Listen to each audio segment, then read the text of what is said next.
Unfortunately, being that my mother was still on drugs and I didn't have no other family, I would have to stay in the group home for the weekends and just do what make myself, occupied. So I didn't really, have that experience early on growing up, seeing things. And when I did come down, in the little time that I had spent outside of the group home system, if I was down here, it wasn't much to do.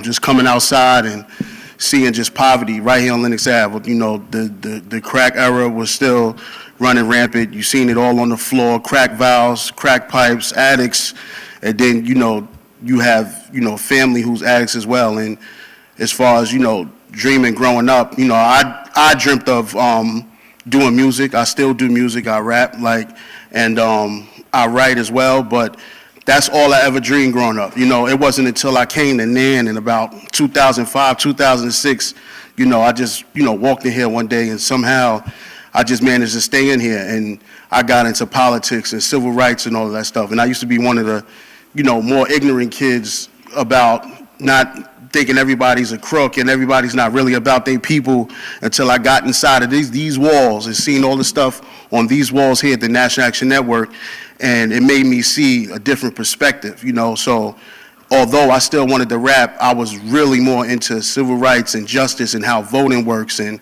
the history of the civil rights movement and all of that stuff. And, my friends didn't really get it at first. They didn't understand it. But now today, I'm happy to, I respect my friends to, when they see me, they want to know what's going on. What's Rev doing now? What's happening with Nan? We need help over here.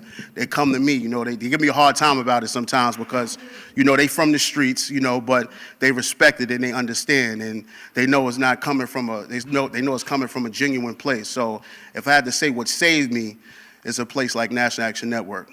So yeah. Hello? All right, perfect. Hello?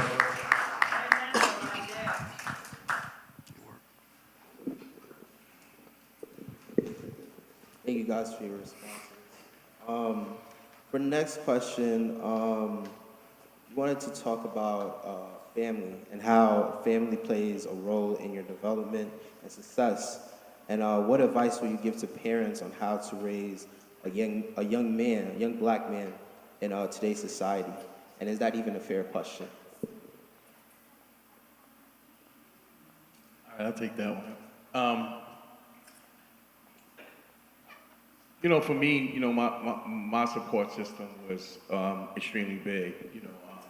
I come from a big household, the only boy to 6 sisters. Grew up with my grandmother. Fortunately, and I'm happy that I grew up with my dad also. So family structure is important, but it's, again, it's not the family structure, right? Because we can have the best family, the best support system, but we can still turn out to want to do our own thing. And when we do our own thing, it may not be the right thing to do, right? It doesn't, and we can't continue to put that on our upbringing, right? Because even as a dad myself, there are certain things that I may tell my child, and my child may want to do his own thing, right? Because that's just the mind of people that we have to do our own thing, right?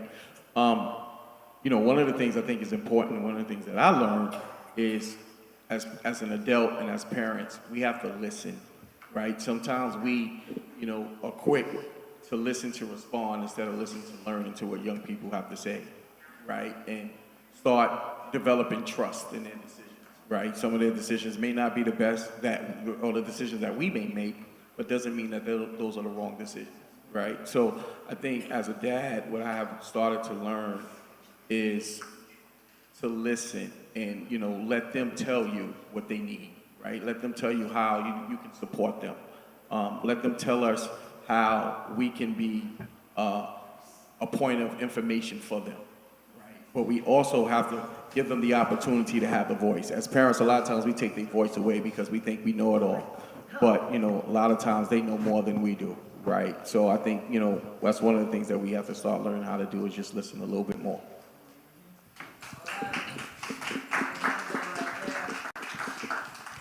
To build on to that, I think that really what really needs to be is that there has to be a sense of trust. But you do not want to, because what we're seeing now is that parents and children have become friends. That's something that my mother has always told me, that I'm not your friend. Yes, she is there to listen to me and to support me, but she is not my friend. The same thing for my father. So there are boundaries that have to be, of course, established, and that cannot be crossed. But even with that, there still has to be a way that you can still support your child without crossing that boundary. And I think that a lot of times, especially with parents that are young, my parents had me at a good age, and did not have me young, but I know a lot of my friends that have young parents, and they deal with the burden of how do you continue to raise a child that is now almost your level, and all of those things. So I think that really what needs to happen is that there has to be a level of trust between parents and their children, but not even just that, but you also want to make sure that you are policing your kids at home so that when they go into the world, they're not being policed out there. And that's what we're seeing so much happening in the world now, because our young people have been led astray. They're doing a whole bunch of crazy things that are just crazy and chaotic. You have young people going on top of moving trains, smashing windows, doing a whole bunch of reckless and wild things, and then parents get mad when something happens to their child. But you have to make sure that you're leading and leaving that thing in their mind that if you do this, there are repercussions for everything that you do. And that's something that I learned as a young person that I think needs to be brought back. And even still, as my mother is still raising me, and I'm still living with her, I still have that sense of, yes, my mother knows that we're all going to make mistakes, but you're able to come back to your parents after you make that mistake. They're able to redirect you and, chastise you appropriately for what it is. So I think that you just need to have that level of respect, but also the level of understanding of who the parent is, who the child is, and making sure that boundaries are never crossed in that matter. Touching back on what both the gentlemen said, yeah, there has to be, a happy medium to where parents listen to the child listen to the parents, and just being open-minded. No one in the history of mankind has ever got a guide or manual to how to be a parent. You learn as you go. And people with multiple parents, even with multiple, it could be a person with 3 children, you got 3 different personalities. You got to figure out how to raise each child, what's best for them. You instill the morals and values and principles that you've learned, you instill that in them, hoping that they take that and put it on steroids, so to speak, and make it even greater. You want to make your child greater than you, avoid the mistakes they made. Because, one thing I understood as I got older is that, and, I was raised by other people. Like I said, I was in a group home system, so it was other male figures that were my father figures and mother figures, and, they all touched the ages that I haven't touched yet. So as I grew up now, I know I would have been a fool not to listen to what they were saying. They were 16 before I was 16. They was 21 before I was 21. They met their first girlfriend or boyfriend before I did. Nothing's new under the sun. So they've been here in that situation before. So I encourage young people, and like he said, the whole wanting to be my generation, we always said, when I have a child, I'm going to be friends with my child. We're going to be kicking it. We're going to be cool. And that ideology, it shows out here by all the madness that's going on. It really shows that we really took that to heart, and we really are trying to be friends and besties with our friends. There's no establishment of boundary. You got girls out here swinging on their mothers and fighting their mothers and fighting with their mothers in the street, and like that's cool. Like everything's out of control. Like I said, there was never no blueprint, but the best parents are ever trying to do is trying to raise their child correctly, because it's what you teach them in the household versus everything they got influenced by when they step out the household. You have to believe that whatever you taught them growing up all this time, when they step out there on their own, that they take that with them and keep it with them when they go against all the adversity of all the influence of their friends, whether it's to take their first drink or take a pull of their first blunt or whatever it is that they want to do. You hope that they make the best decisions, and they're going to make mistakes. No one's perfect. No one will ever be perfect. It's not happening. But you hope that, you minimize those mistakes, and you hope that your children, learn from them and they pass it down. Because what we're seeing is just really a decline in the love and the admiration in the next generation, is wilder than us. The generation before mine felt that we were too wild and too out of control. We're just getting a taste of our medicine now with the generation that's coming up. So that's how it goes. All right. We just had one of our great panelists come join us. I've seen him before. I'm just going to let him get a quick minute to introduce himself.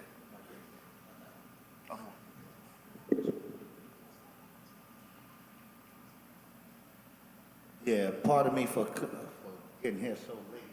It seemed like y'all were already rocking and rolling and stuff. So please, I apologize. Can't hear you. Okay. All right. So I apologize, but I'm grateful to be here amongst all of you. And I'm sure that everything that's being discussed is extremely important, especially in this day and time.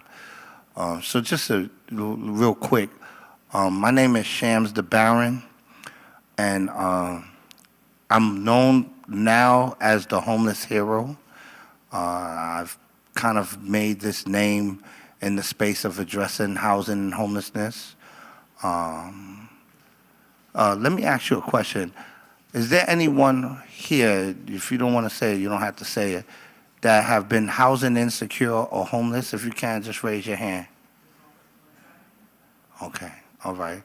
So I'm sure like our people, we experience those, we know people that experience those issues. If right now you got 26,000 young people under the age of 18 who are in shelters, experiencing homelessness, and these are not good things, because a lot of them are the people that you see out here. Some of them are out here in the streets. They say about 40% of the children in Harlem that go to school, 40% are experiencing housing insecurity or homelessness, and that's a huge number. So I rose up as the homeless hero when I was staying in a hotel during the pandemic called the Lucerne Hotel. And we, for some reason, received this crazy backlash from that community, a small minority in that community, but they was loud, and they attacked us and did everything that they could to try and get us out the community. And when the mayor of the city, de Blasio, has said that we were not acceptable, I took that as a code word, like not acceptable. Who you talking about? And it seemed to support a lot of the white supremacist thought processes. And I said, nah, I can't let them get away with that. So I'm a product of the hip hop culture. I got a history in the streets. And, I didn't want to be known for being homeless. Wasn't trying to be in the news for being homeless and all of that. But I felt like if I didn't speak out and challenge this mayor, then there's so many people who really can't speak, who remain invisible, who, for whatever reasons, that they needed a voice. And I stood up and I spoke out and stuff. So today, I'm doing a lot of stuff across the city. I'm independent. Nobody pays me. Nobody owns me. I've been around. I got a lot of history. But I continue to, on one level, give them hell, but on another level, to push the needle so that we can get some of the change that we really need to see. So I'm grateful for being here, and, Thank you. Give him a round of applause, guys. So my next question is actually my brother Christian right there in the middle. I believe the first time I met you was, 13, correct? Were you 13 or 15? 15. He was 15, all right, he was 15.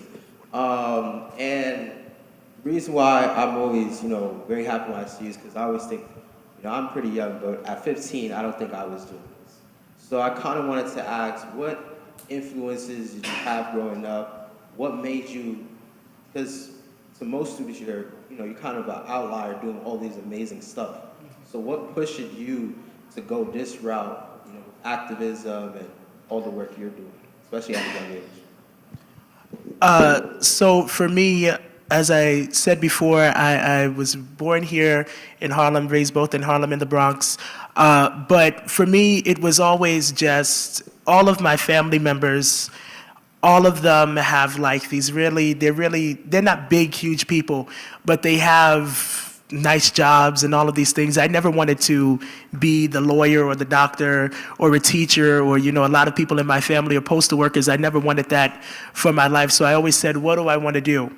But then I also noticed that everybody in the neighborhood, everybody in my school had this aspiration to be a basketball player, had an aspiration to be a rapper, had an aspiration to do a whole bunch of things that in communities like ours are just not, I would never say it's impossible, but it's basically impossible. You do not see people every day from the Bronx being drafted to go to the NBA. You don't see everyday people from Harlem going and becoming multi-millionaire rappers. Now you have it because of streaming and, in a click of a button, people are going viral and getting millions of views. We've seen it happen before countless times. But growing up, that was not always the case. That's how it is now. But when I was growing up, I didn't see that. So I said, what can I do that is going to be beneficial for my community? So another thing that I always had was my family has always been connected. My family, I have maybe one or two elected officials in my family, and that's it. Everybody else, we're all connected to somebody. The mayor, Mayor Adams, has always been a friend of my family, countless city council members, the Governor Cuomo. So I've always had that family connection, but I never used my family connections. People say, oh, Christian, how you always with the mayor? How you always doing that? I said, no, they see the work that I do. So for me, I noticed that gun violence was a very huge issue in our community. Public safety, period, was always a big issue in our community. Every day, it was a young person being killed in the communities that we're walking in. I would walk down the street and it would be a crime scene and I'm like, what is going on? Somebody has to do something.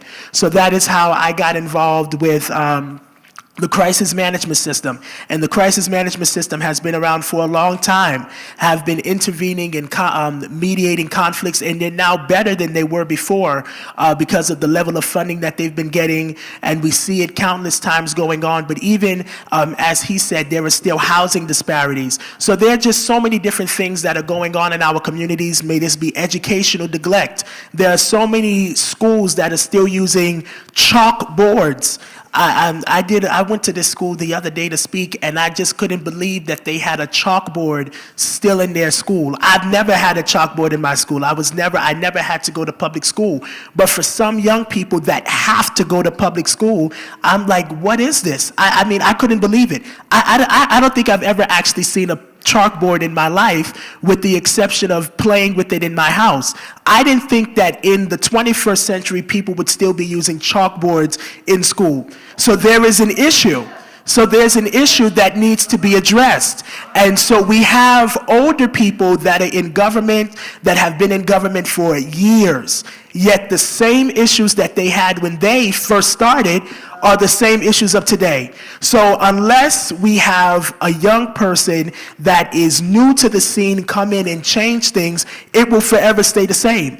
And we're seeing that even at a national level. You have these people that have been in office for 40 years that are not looking to retire anytime soon. They're already in their and I'm not saying that there's anything wrong with older people, but I feel that there is a need for younger people to take the place and let these older people be advisors. I have a lot of older people that advise me. I don't do anything without the advice of somebody that's older than me. I just don't do it. It can be a random person, as long as it's somebody that seniors me in age, that is at least 30 plus, because they still consider young people. I think you have to be like 25 or like 28 or something. That's what they call youth and young adults, and you're actually officially an adult when you're 30. So I don't do anything without that kind of advice. So that's something that has always drawn me, that I am that young person that's able to sit at a table with all these older people. The same thing thing, the same thing that happened at NAN when I first met Fulivi. I was the youngest person on the panel. Everybody else seniored me in years, but they couldn't believe, and they still say that the moment I opened my mouth, it was just a shock.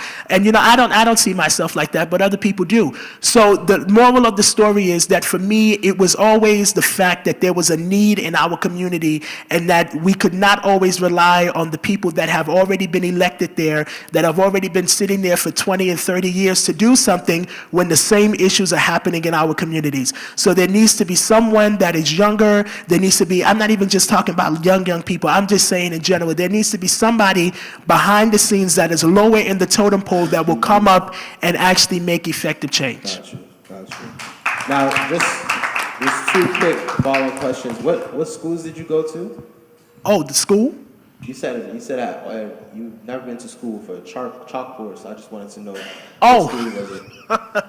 What, that I went to that had the chalkboard? That That I attended. So I attended Concourse Village Elementary School, which is in the Bronx, and I currently still attend Legacy College Prep, which are both in the Bronx for middle and high school. Okay, and so now they have whiteboards, or is it like a smart board? Smart boards. They all have smart boards. All have smart boards. Smartboard, I'm old, I don't know. You know what I'm saying? All I know is a chalkboard. Yeah, so no, just to explain, so like, imagine a very large, I can say tablet, you could say, or a large TV, that's the best way that you could like actually mark on and stuff like that. I just asked because I'm not super against chalkboard. I'm in college, some professors like chalkboards. So.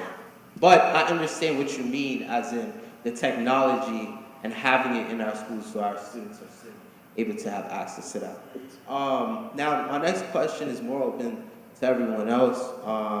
It's more of the hip-hop influence. I know we've heard Mo talk about, rap and things like that. I know both of you also talk about hip-hop culture. So my question is more about, what are the negatives and positives of it, and how can we bring out more of the positive in hip-hop culture for our young people, young men specifically? This one is always a doozy when it's dealing with, different generations and you're talking hip hop. One thing I would say is I'm never naive to what's going on in the media, whether social media, and everything. And there's you hear all these different new names and genres and stuff. And, a lot of people, especially big supporters of hip hop music, they always say, they say things like in defense, like, blame the parents, the rappers or singer, they're not in the household with that child. You blame the parents. They letting them listen to it, It's always a back and forth, and, people saying it's ignorant, it's the devil's music, is, these harlots, they got all type of names, stuff. It's just been a back and forth forever. And, I believe music does touch the soul. Music is kind of a metaphor for how we feel. No matter what anybody in here listens to, I'm sure that we all have our favorite music genres, whether it go all the way back to, John Coltrane, or if it's Lil Durk, everybody, we all, listen to music. I honestly feel being, a young person and a person that rap, I do feel like it is putting some influence on what's going on out here, especially, with the drill rap, in my eyes, it's just the name changes. Everything's the same, just gangster rap, But, with what's going on out here, kids getting killed, and then kids running to the internet and talking about the person that died, that's just something that I've never seen in all my years of being a fan of hip hop. We back then, I was an infant in the 80s, but even when I seen, the battles like with Kumo D and they get on the mic, they say they 1-2 thing, and that's that, but saying something online, going to kill somebody and get back online, saying I'm smoking on this person, I'm smoking on that person, going to the cemetery and, doing things to people's graves, like this is insane, even for a lover of hip hop of me, and it's emulated. It's emulated down to what's worn. Fashion has always been the first cousin of hip hop, And, right now I see a lot of kids out here wearing the ski mask. They call it a shiesty. And that, is usually used for skiing in cold weather, but it's also used, in the street world as something that you mask up with when you're going to shoot somebody or kill somebody, whatever it is that you're going to do. I'm not going to sugarcoat it. I mean, I'm sure, a lot of you know it, or you have people in the family that know about it. So it might as well just be open about it. But at the same time, I do feel like, music is a form of expression, and it coming from the aspect of people who rap that are from the trenches or the ghetto or the slums or whatever the latest term is, the true talented ones, the true gifted ones are really just rapping about what they experience. If a Klan member decided to cut an album, we all know mostly what they would be talking about on all their records, or a white supremacist, or whatever, So as a black man or a black woman that raps, people grew up and we're going to rap about poverty. Somebody got shot, we're going to rap about our friend that got shot. Or what they're rapping about, what they see is the visual, they putting it on paper or however they write it, and they bringing it to life. And there's just so many people that share that in just another city or another world. Like rap is really it's always been a force to be reckoned with, and when I usually have back and forth with some elders about, the lyrics and, the atonement, and, I always bring up things like, Curtis Mayfield, when he said, I'm your mommy, your daddy, your nigga in the alley, want some coke, have some weed, I'm your pusher man. He was rapping about that like the 70s, 60s. I wasn't around for that. My generation wasn't around, and they was singing like that back then. So I just say that to say that no genre is innocent. Like, everybody has their flaws in this music, but I also feel like, hip-hop should be taught. I feel like hip-hop should be taught in a class form. The element, the 5 elements of hip-hop, the MC, the DJ, the graffiti, and all the other elements, and where it came from in its purest form, in its truest form. A lot of this generation now, they don't even care to go back and listen to the legends or the icons of hip-hop because they feel like they're so busy being shut down because they'll never be them. They'll never sell as many records as them. They'll never be able to use the metaphors and touch the world like a Pac did or a Big did. And all these rappers have rapped about some of the very things that, a lot of people, don't condone. There was a time, they stepped on CDs and cracked them. They, going back to Snoop and Dre and all those guys. But today is really just something that I've never seen or I never thought would happen. And I just pray, that it changes somehow. But we will have to go at the record labels, because it's the record labels that are signing these kids. If the kid has a record, if he's in jail or he's on YouTube fighting or he's been going down for something, they'll sign him just off that image alone. It's not about talent. It's not about how good the person is. These record labels are really, engaging these young people to do it. And I feel like as organizations and activists, I feel like that's a form of civil rights. We need to fight for our young people and fight for their lives, because there's stories of them even taking out life insurance policies on their artists upon them getting killed. Like, it's just a business for them. They don't see no value in our young people on these microphones. And I feel like, we really need to look into that, and we really need to formulate a plan to go at these record labels. I know they always say they're the most powerful and it's impossible, but nothing's impossible. We've overcome so much as a people, and if we have to get on our own people and hold them accountable, we need to do that as well. Like, I would never say that hip-hop and what hip-hop represents and does is always 100% perfect. I'm a lover of music. I'm a lover of rap. But what I see today, I'm definitely not a fan of. I definitely don't support it. And there's a lot of people my age who don't either. So don't think that all the young people is on the same page. A lot of us understand where the older generations are coming from.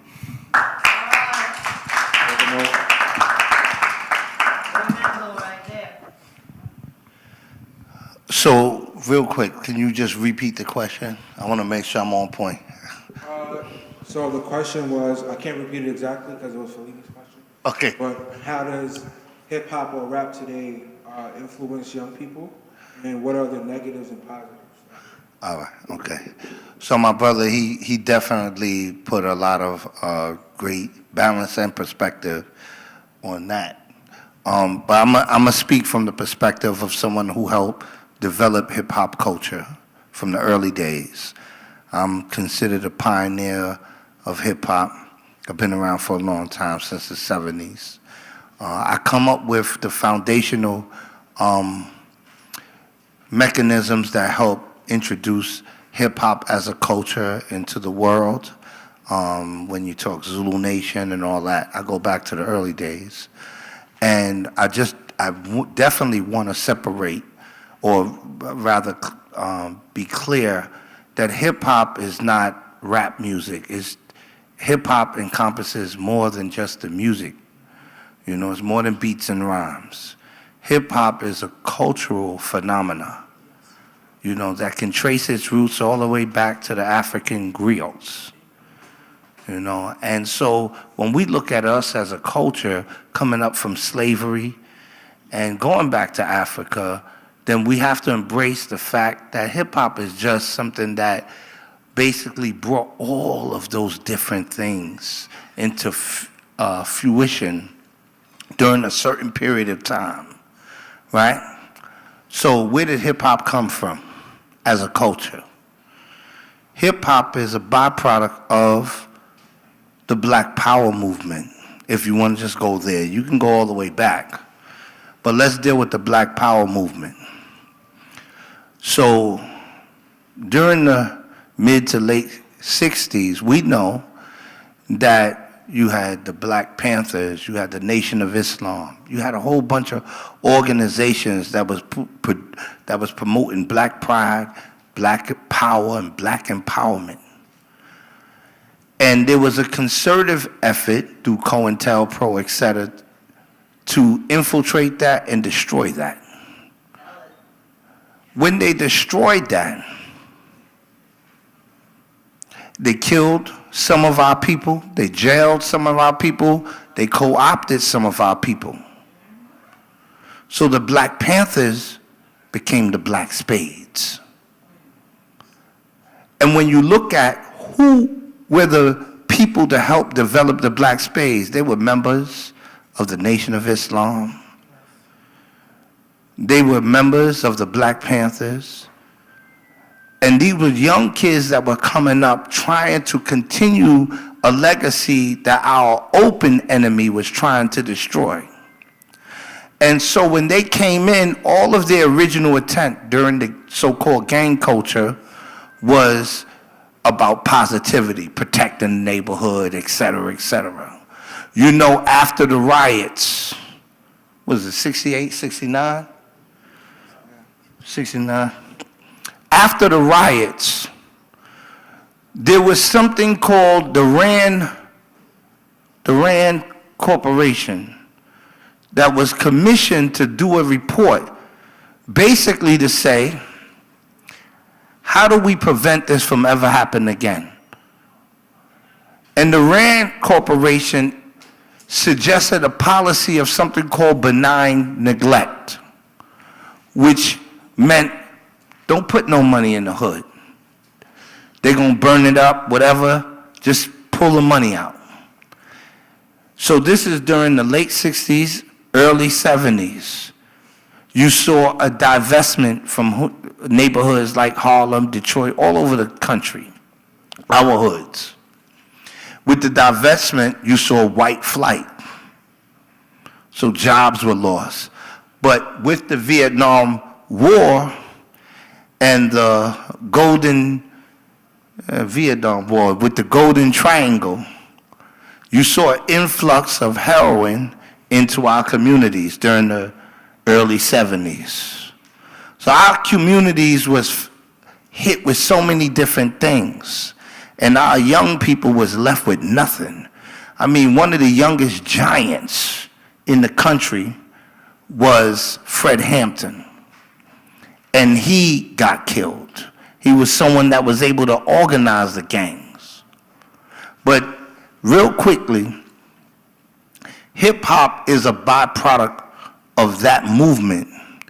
And what we did was we turned those gangs into crews, and those crews into a movement that encompassed the graffiti, the dance, the music, the DJing, the rapping, and the fashion, and so many different things.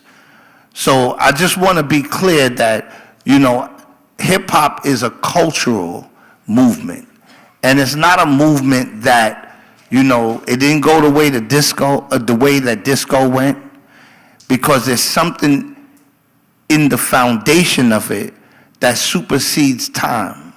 And that is because hip-hop is a product of black people that can trace its roots all the way back to Africa. And we need to keep that in mind. So speaking of how, you know, COINTELPRO came in and broke out culture, tried to break out culture, you know, we're preserving people, we're still preserving. There are studies that show that young black men, as early as 3rd grade, they figure out how many jails they'll bring and build. So the question I have for you is, how can we attack the school to prison pipeline, and how can we stop a culture that continually entraps our young children into death, jail, or cemetery?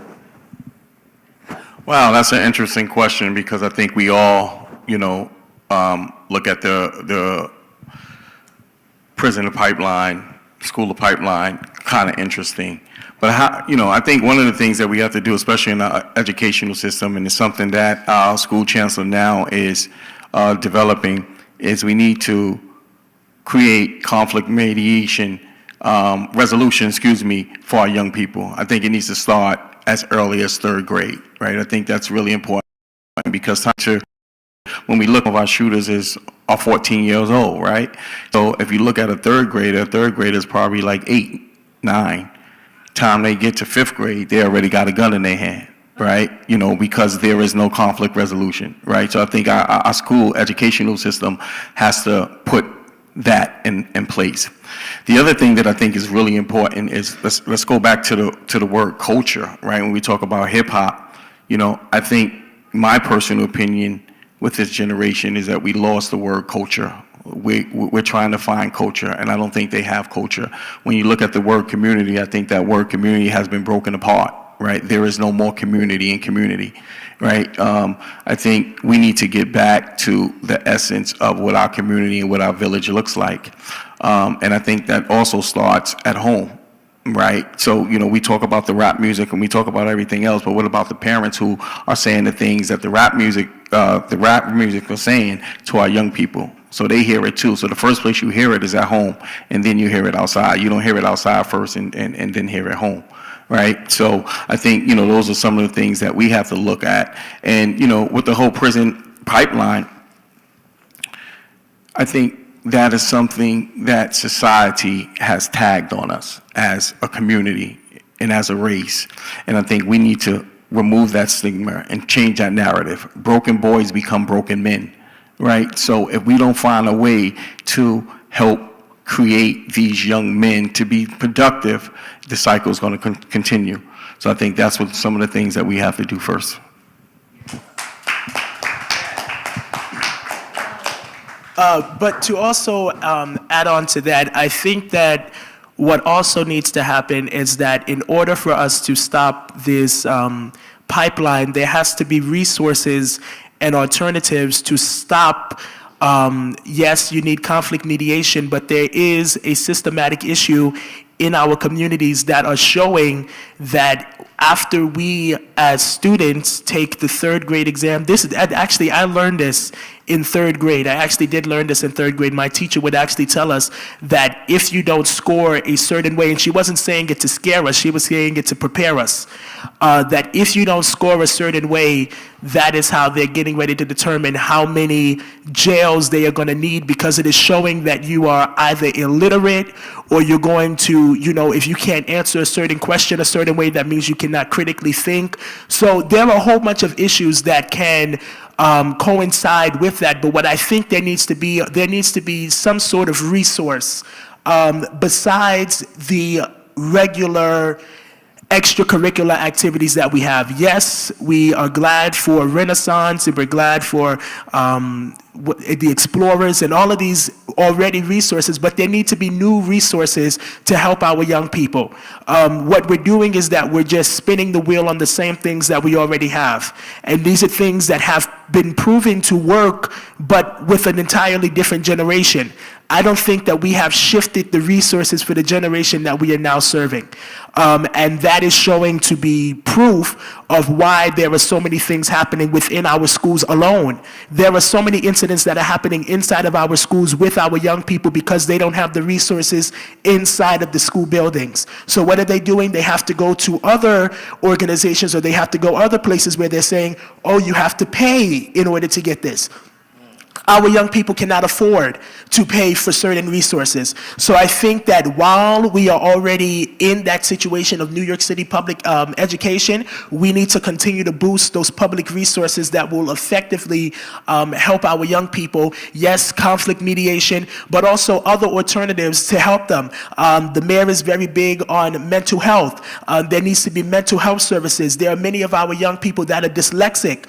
A lot of young people don't even know what dyslexia is. And you know, I learned that it was just when you see words and certain letters upside down, but there is more to being dyslexic than just seeing words and certain things upside down. So I think that that is something that we need to continue to critically think on and really start developing and researching more and effective ways to help this generation of young people that are coming forth. You know what, you made an interesting point, right, in dealing with, you know, resources, right? So here's two things that I really want to say, and I want us to really take heed to this. We, as a culture and as people, we already know that the system is broken. But one of the things we have to start doing is taking accountability for the things that we do, right? So we can't continue to sit there and say it is the system. We know the system is broken. However, there are resources, right?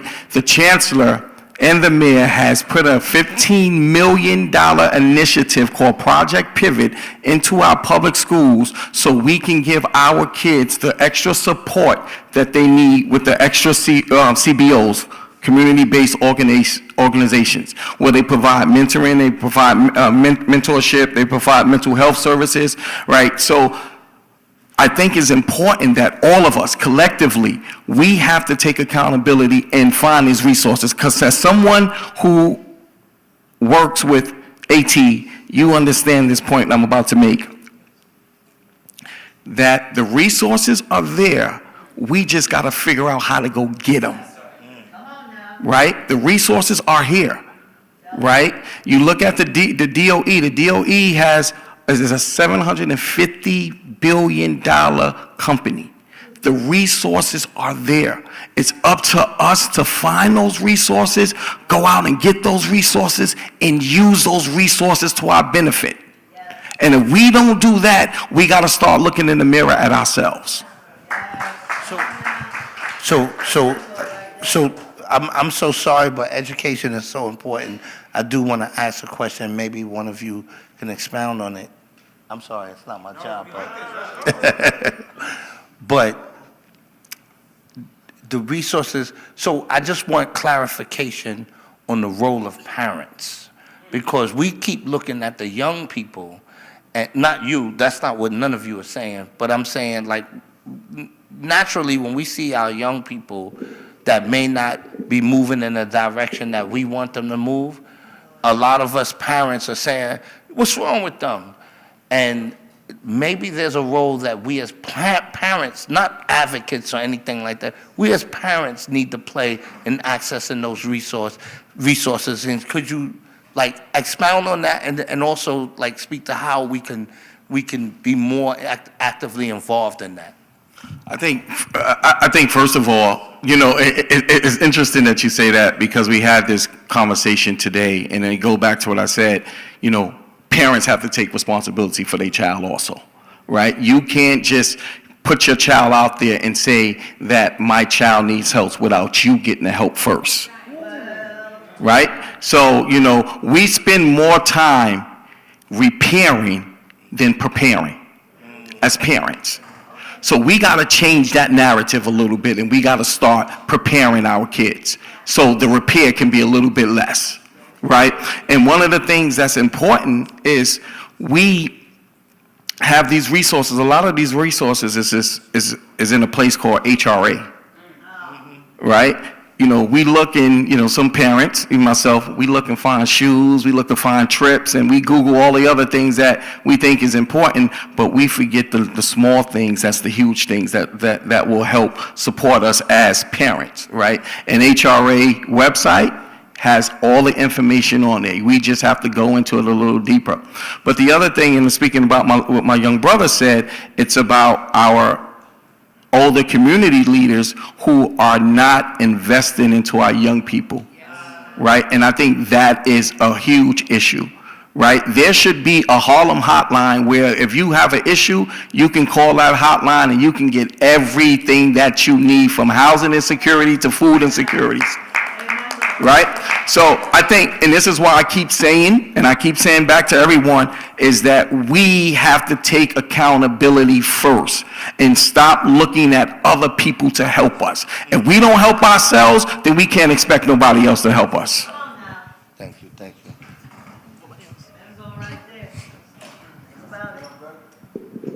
So I just like the conversation we just had here, the open dialogue going back and forth, which is kind of, what this event is for, because nothing is new under the sun. The same old things that keep happening is not going to help solve us, is not going to help fix us. So our sons are dying, our young men are dying. So this is why this panel here for me is pivotal, because we're not just here to save the good kids. We're going after the people who are deemed as bad to society. Like what Christian just said, his teacher told him that, oh, this test here, it determines this or that. But when I was younger, my teacher told me, hey, you want to have a real conversation here. You want to be being known as a number or being known as Mr. Diallo. And there's a lot of times, it's not even just the money aspect that helps us in our community, but it's that consistency and really getting real with students and letting them know, like, hey, there's two paths here.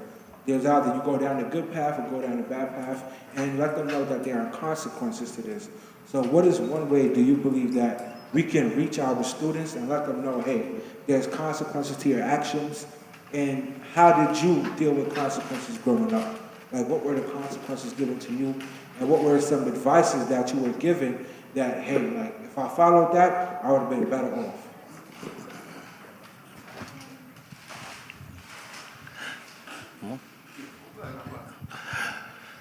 So real quickly, I grew up in foster care, so it was kind of weird because it was like not having that, at some point I had foster parents that were parents to me and stuff, but it was always still some type of disconnect. And, just me growing up, I grew up in the 70s and 80s, in really rough neighborhoods, and the dynamics of how you raised was crazy back then. So the school where I spent a lot of time was a place that really it was either going to shape me or I just wasn't going to rock with it. And I was fortunate that at some point people recognized that I had some academic gifts, and they put their hands on me, and they became angels to me. So the principal became a mentor, the vice principal became a mentor, and that kind of saved me, and it wasn't like in the immediate moment, but as time passed, I understood that, damn, they care. There were certain teachers that did that. So when I look at it and I just see how, I guess we can say like Harlem, let's say Harlem, for instance, being a village, and that village mentality, it was teachers in a lot of respects, but it was also the OGs in the hood and all of that would say, yo, why you fighting all the time? What are you doing? And I'm thinking that's the way you're supposed to earn your respect. And I say, nah, man, you don't even have to do that if you got this. Read this book, read that book. And it just opened my mind up to different things. But really underlying that was that I saw, someone that didn't really have that family dynamic. I saw that there were people who cared, who had some interest and stuff like that. So my simple thing is that perhaps, when we come and we sort of bridge the gap between that disconnect that separates the young from the old, I think it creates better communication, better understanding.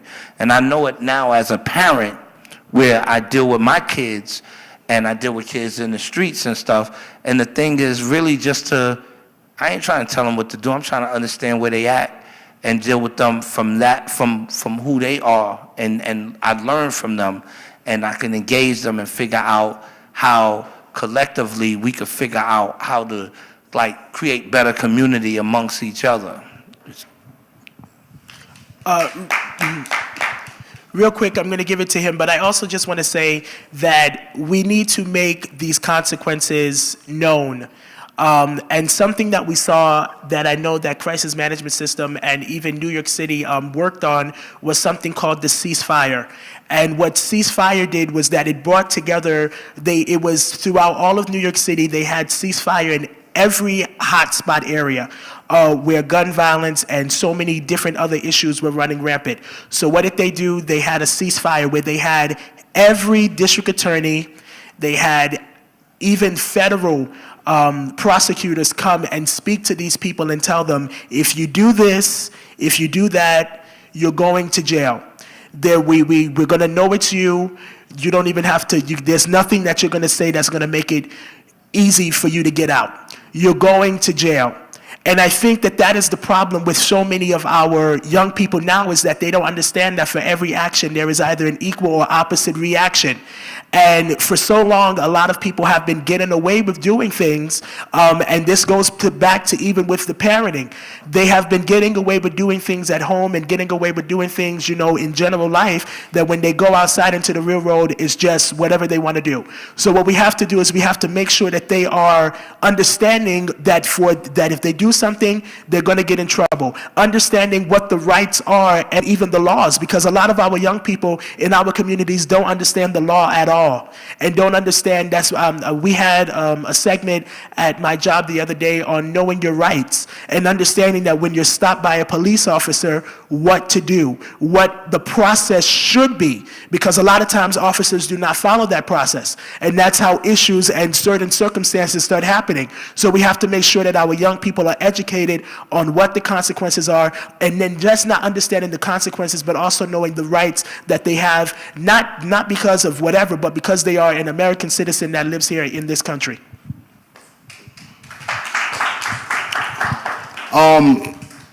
Touching back, on what's needed, as far as, one thing I believe that, they always say it takes a village.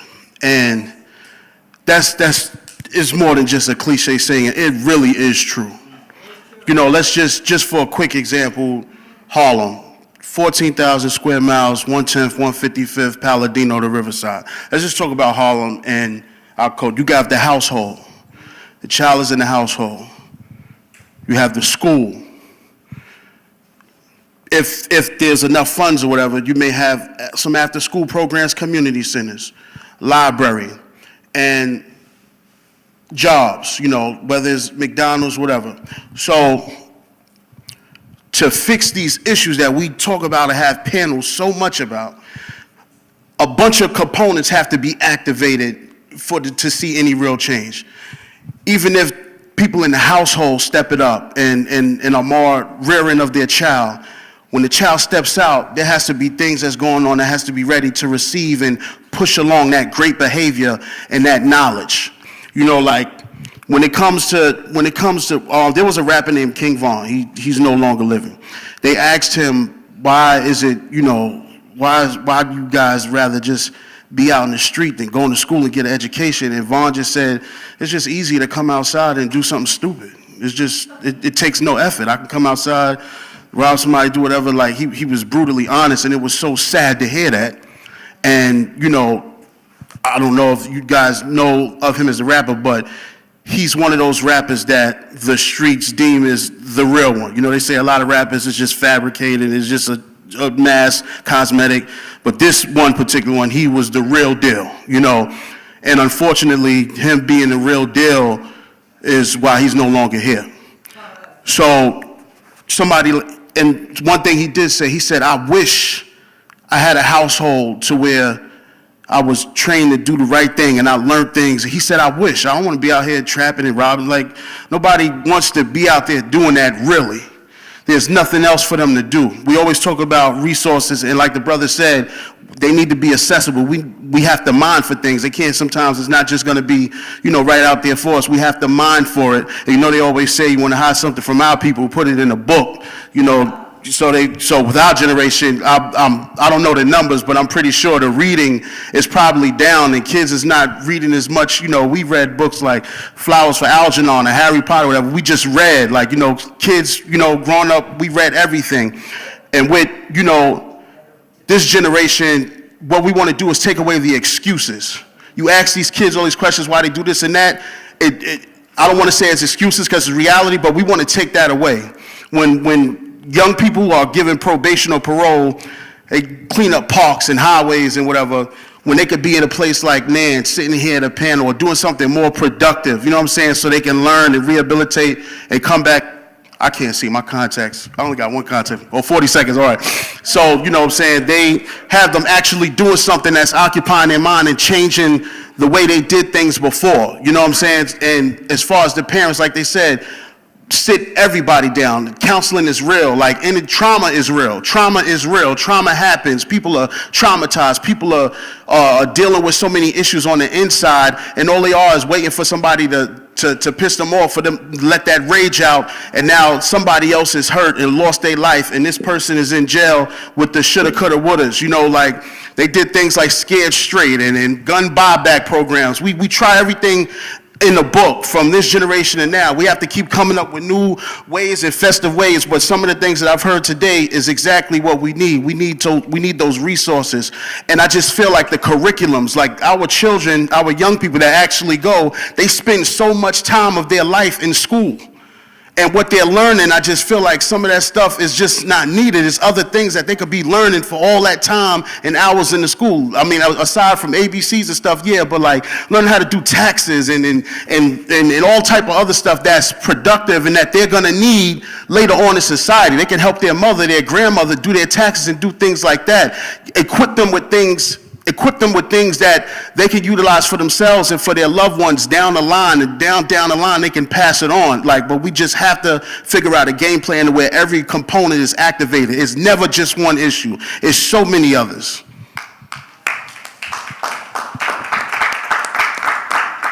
All right, we're now opening it up to questions in the audience. Of course, there's a lot of y'all we preferring our younger men to come up and ask questions first. So we can start the line. Come up and just come up to Usman if you have a question, and we'll start it. Keep it short and keep it brief, please. Yes, keep it short and keep it brief, please.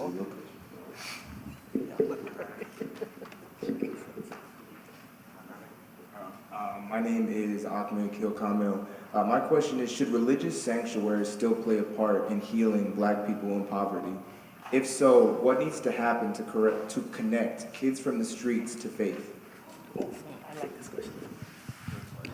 So I would love to answer this question. So besides just the things that I do in the community, I also happen to be a minister at my church, and this is something that I find very important now, is that they have this, and I understand why you have the separation between church and state, but I really believe that when you separate God from certain things, that it just allows so many doors to open up that is so negative. And this, it doesn't matter if you're a Christian, if you're Muslim, every religion has their own way of going about things. But every religion also knows how to save people and hold people back from certain things as well. I have a mosque down the block from my house, and I have a church up the block from my house. So I see how both are able to help. And I have a synagogue on the other side. But I see how all three faiths are able to help people. So I think that there really needs to be a conversation on how we can ensure that no matter what religious or whatever faith you are, you're able to come to the table and make sure that you're able to help in the community. I don't think that there should be any kind of separation, because some people just need that spiritual guidance. It's not always mental, it's not always emotional. Sometimes you need spiritual. So I think that that is a very important tool to ensuring that we are helping our people in our communities. Anybody else?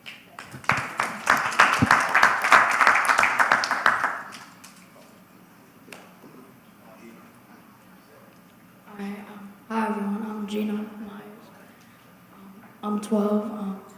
My question is, for the DOE, how is there any way for the youth to get hotspots? Because a lot of youth, in their household, they don't have any Wi-Fi or cable, so they could do their work on their computers. So would it be any way possible for them to get hotspots?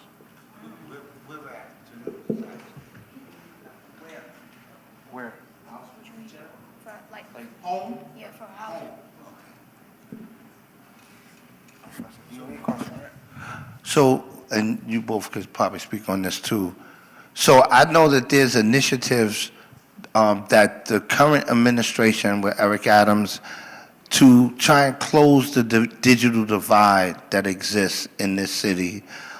So they did, if I'm correct, put free Wi-Fi in many of the NYCHA housing developments.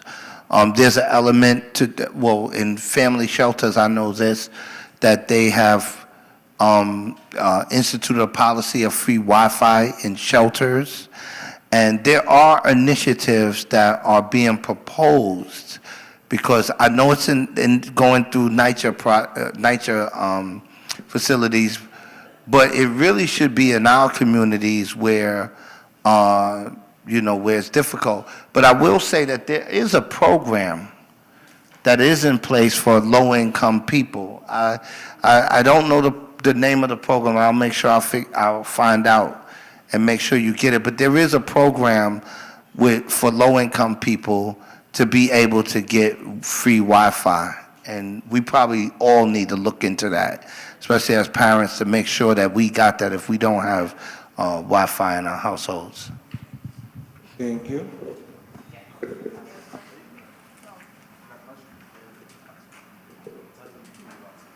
How you guys doing? My name is Jaden Perpignan. I am a rising senior at Morehouse College, and I serve as this year's president of the National Action Network at Morehouse.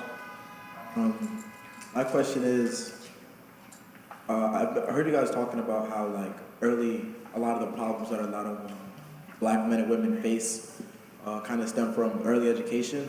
I feel like our public schools, especially in New York, aren't necessarily equipped to handle and deal with a lot of the problems or things that students may face in terms of distractions and stuff outside of the classroom. So what do you think are some things that we can do or implement in order to eliminate those outside distractions or better equip our students to deal with the realities of life? It's like going to Morehouse, I feel like it's truly equipped me for a lot of the things that I may experience in the corporate world, whether it be reality or just things in general. So I feel like, the early education where we can nip it in the bud and really get it. Thank you. I'm going to pass it to him, but something that I know for sure that I like is actually Project Pivot. Project Pivot actually is a very good tool that the mayor has, and it's actually been something that a lot of people have been fighting for years, because there was a time when they did not want to let any of the crisis management system or any of the CBOs in the community in the schools, because, they felt that they were too dangerous, because that's the purpose of what these organizations do, and is to be what is called the credible messenger. So what I think really needs to happen, and to answer your question in its fullness, is to continue to make sure that we have what's called credible messengers that are able to go into the schools and into the communities and give their experiences on what they have gone through. And it's not scared straight, because some people scared straight can actually scar people and traumatize people. This is not scared straight. This is actually giving young people the experiences that other young people have had, that other people that were young like them had to go through, to really ensure that when they get older that they have that conflict mediation, that resolution, and understand really what to do and keep forward. So I think that's a really good tool that the mayor is using, and it's going to expand more. I know that 2 weeks ago they just had a whole resource fair with the Project Pivot people. So it's a really good tool, and I know that that's something that is being used in our city, and it should be used across the country. No, you actually answered it for me. Hi, God bless you. I'm so glad that you're here. I'm born in Harlem, raised in Harlem, and I'm now a retired public school teacher. I'm very interested in knowing about Pivot.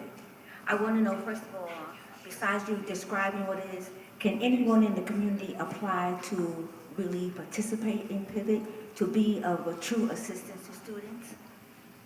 So there is a couple of steps. You have to be a vendor of the Department of Education. You have to be a vendor. You have to be able to provide direct services to our young people. And Project Pivot is actually out of the 1,800 schools public schools that there are in New York City. Project Pivot is in their first year, and we're expanding from 144 schools this year to next year we'll be at 250 schools. So when you say a vendor, what do you mean by vendor? A vendor is someone who provides direct services to our young people in schools. Like what kind of services? You can have mentoring services, you can have apprentices services, you can, all type of services So that you basically nonprofits? You don't have to be a nonprofit. No, you don't. But can you tell her what process you would have to go through? We can talk about that. We can talk about that offline. I don't want to take too much time. Yeah. Hi, good evening. My name is Chaplain Jay. I'm going to ask, about housing and homelessness. My adult son back in with me during the pandemic, and I'm ready now for him to go. And he don't want to go. He said, Ma, you can't put me out. I've got squatters' rights. And I'm like, okay. So, can you help me out with some housing advice? So first of all, how old is your son? 35. 35. So I'm gonna try to be really quick, and that's probably the perfect opportunity for me to speak real to everybody. And I want to say this, there's a lot going on in our city, right? And our mayor is trying his best to do things to change the status quo, what we've been seeing for years, and it's not easy. And like it or not, the migrant crisis makes it extremely challenging. So my particular message to black people, those of us who've been here, you got to be on point. There's a lot of stuff going on. And we're going to be pushed out of our communities, and the only option for us is shelters. It ain't that fake affordable housing. We not moving in there. If our income is regular, whatever, we don't afford these buildings that's going up all across the city. We don't meet the AMI. And so when you talk about, families that have children and stuff like that, even if they're adults, we kind of got to reimagine how we're going to handle these things. If you don't have a voucher, if you don't have some subsidy that helps you with your rent, it's really difficult. Yeah. So my advice to people, while we got a little shot, right, is we have to go and we have to take advantage of what we have in the systems. Not just for adults, but also for our youth. We got a lot of youth that are going into adulthood and they can't get no place. We got youth aging out of foster care. They can't get no place. I deal with property owners all across the city. And the last thing they want to deal with is someone that goes into a shelter, because they think that anyone that comes out of a shelter is either a drug addict or someone that's mentally ill and whatever else, other stigmas that they hold. It makes it really difficult. And now you got 40,000 plus people who have joined that population that need housing. And if you notice, they are saying that, wait, those people came to work. But it's 81,000 plus people that spent the night in the shelter last night. 26,000 of them are children under the age of 18. Is 90% of those people are black and brown people that been here.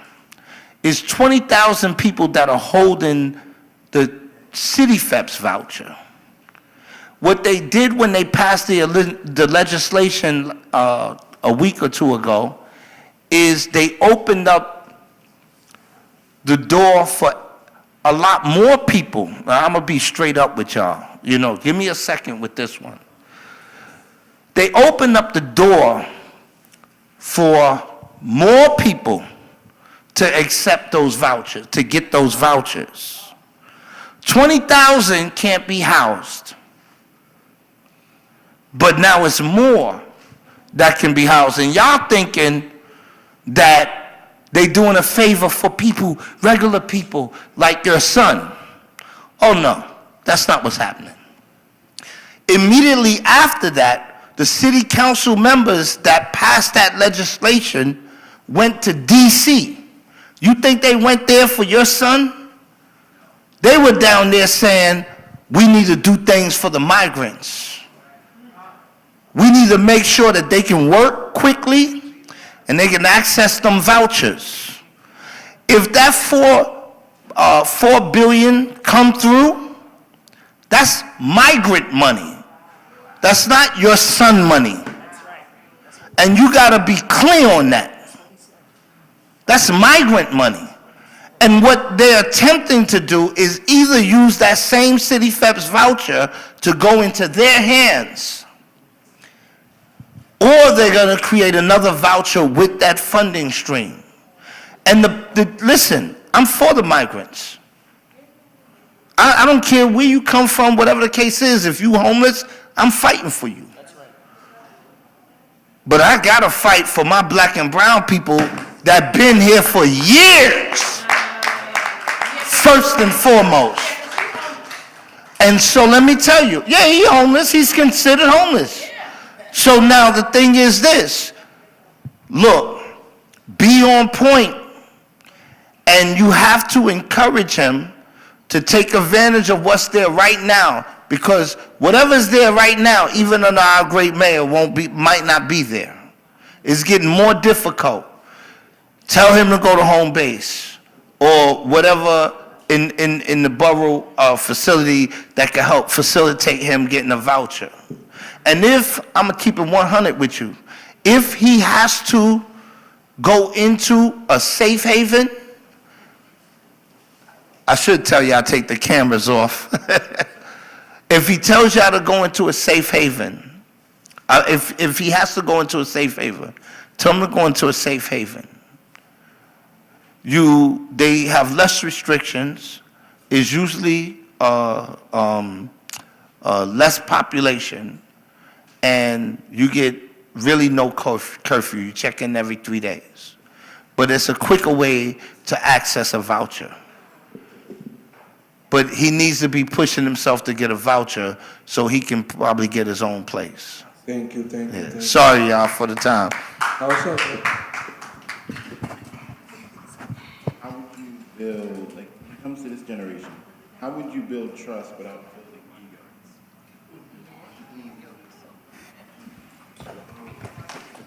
You want to add? Me? Let you get it first. Oh. How would you build trust? I think we build trust by, one, and I'm going to constantly say this, by listening, by supporting, by talking, and by understanding each other. I think that's one of the things that we neglect to do, is to listen and to understand what each other is trying to convey. We spend more time back and forth with one another trying to prove a point instead of trying to learn something new from someone else, right? So when it comes down to my younger people, we need to listen to our elders. When it comes to our elders, you need to open up your ears and listen to our younger people. And then we need to share dialogue and share information. That's the only way that we build trust within one another.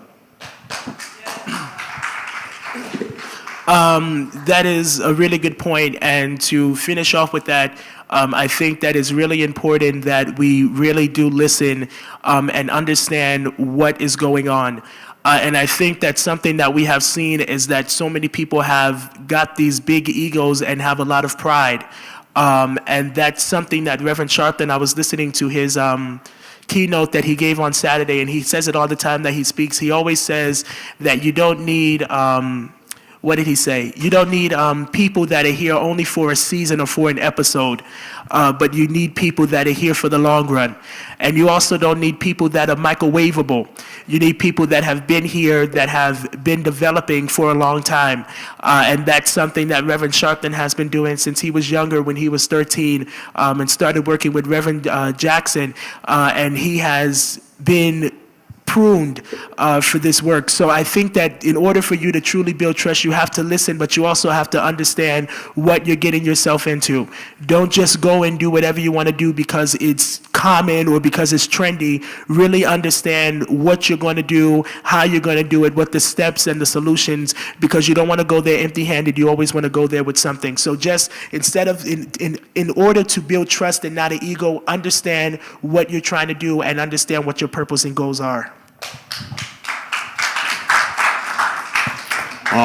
They pretty much wrap that one up. I would just say, both generations, just be willing to, like they said, sometimes we listen to respond.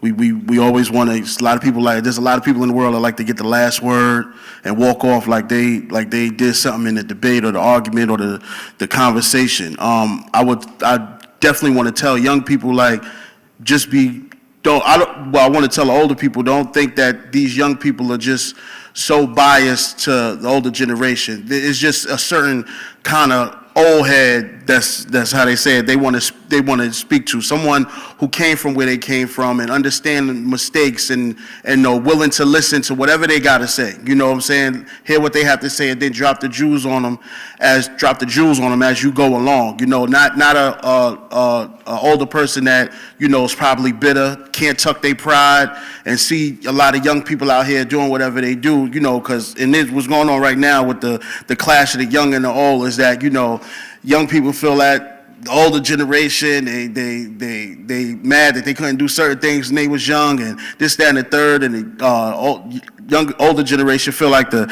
younger crowd just don't listen. They swear they know everything. They swear they got it. It's just a unnecessary bias for nothing. And black men, we need to really talk to these black boys. They say nowadays a lot of adults are scared to kind of talk to the young people because they don't know how, to react. We had an incident here a few weeks ago where right on this BX-19 bus, these boys tried to jump these two young boys, and, we had to go outside, and one of the staff members here was just trying to really talk to the young boy that was just trying to be violent and just out of line. And the young kid was just like, F you.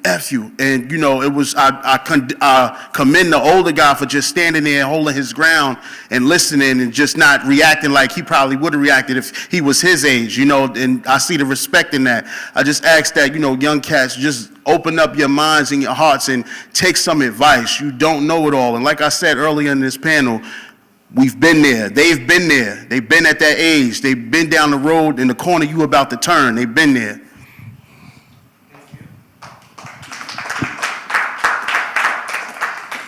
As we conclude our series, I first want everybody to put together a big round of applause for all of our panelists. And to close out, I would ask our panelists to please keep it short. If you don't keep it short, this time I will cut you off. But say closing statements and give one piece of advice to a young man out there. Let's start with Mo. Huh? Oh. Say the first part again. Closing statement and then one piece of advice you would give to a young man. Well, I'll do it backwards. Advice I give to a young man out there is get God in your life. Get God in your life. I'm learning now at an older age that is everything is in the scriptures. I'm not even listening to nobody out. I'm just going to the book. I'm going to the scriptures, man, because it's just speaking too much truth. however long ago it was written, whoever did it, it's just speaking too real to today's society. It's too real. It can't be a coincidence. So my advice to a young person is just open that book. Don't be afraid to open that book. Don't think it's uncool. And as far as a quick statement, I just want the organizations, when I have these conversations, I like to talk about Harlem in particular because that's where I'm from and that's where I want to see change. So I just feel like the organizations, small or large, I feel, the egos need to be put to the side. We really need to sit down and devise a plan to save our young people, because it's getting crazy out here. Kids is dying. Seeing these kids in these boxes with embalming fluid running through them is just like too much trauma. Thank you. And to just close off, first, I want to thank Nan for having this series because this is a very important conversation that we're having, and we really have to understand that young black children are being under attack from even when black children, they go missing, nothing is done about it. Black people are dying in our streets every day, nothing is done about it. But it is really important that they brought together people of different fields, different backgrounds. So my closing statement is just to ensure that we are continuing in the fight for justice and that we don't ever give up because there's fights for justice on different things. And Nan has shown that every day and has proven that they are not just, civil rights, but they're everything. Public safety, women's rights, LGBTQ rights. It is just so many different things that are going on that we're fighting for. And my closing statement to young people is that don't ever let anybody tell you that because of your age, you cannot make a difference. That is impossible and it's never going to happen. Well, I'm just simple with it. I think I can only say that my position is really to listen to young people, to engage them, not from the perspective of I know it all, although, a lot of the things that young people go through, a lot of us have been through and stuff like that. But I'm open-minded when I engage young people. And so if there was advice, it was don't be scared to sit down and engage with your elders, your older people, and, even your parents and stuff like that, and engage. I'm not saying this is the parents are on top and I'm not even saying that. I'm just saying that let us communicate and let us learn from each other and let us interact as a family. And then, we got you as young people, and we know you got us. And so as long as we're moving as one, then we can overcome a lot of the challenges that we face. Right on time, right on time. So from the end, we talked about God, we talked about justice, we talked about listen and engagement. One of the things I'm going to say is live in purpose. Live in purpose is extremely important. Right? Because if we don't have God, we don't have justice, we don't have purpose, we won't be able to listen and we won't be able to engage. The final thing to my young people, and it's to go off of what my young brother said here was extremely important. Find a board of directors of your life. And once you find a board of directors of your life, that will take you to the places that you need to go. Thank you. And I also want to give a special shout out to our founder, Ashley Sharpton. She couldn't be able to make it because they were delayed on a flight. So let's give Ashley a round of applause, please. Where is she?